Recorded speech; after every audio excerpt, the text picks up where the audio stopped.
मस्जिद कुबादा मीर बाबा मकबूले कल्ला ही लड़दा रहिंदा मुखालफां नूं समझांदा है।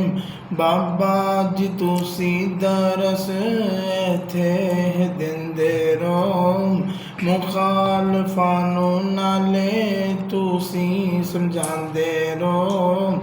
अल्लाह दे थानू जिंदगी सेहत वाली नीम दरस दिंदे रहो तुसी जुम्मे पढ़ाओ नीम।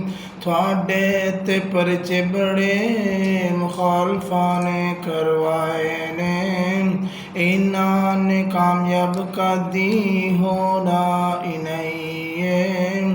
थोड़ा ए पुत्र इमरान मकबूल सल्फीनी तुसी परेशान होना टेंशन लेनी नहीं।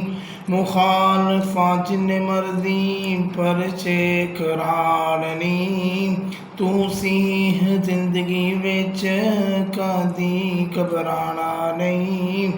80 साल उम्र बाबा जी थोड़ी है 37 साल खताबत तुसी करवाई है।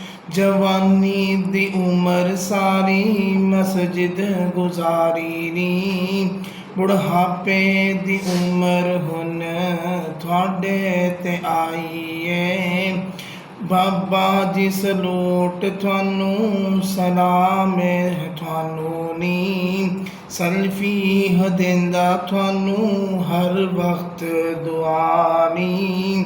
बाबा थानू दिंदा कामरान मकबूल नी नाले सल्फी दिंदा थानू सलूट नी सिबतैन नाले करदा हर वेले दुआवानी।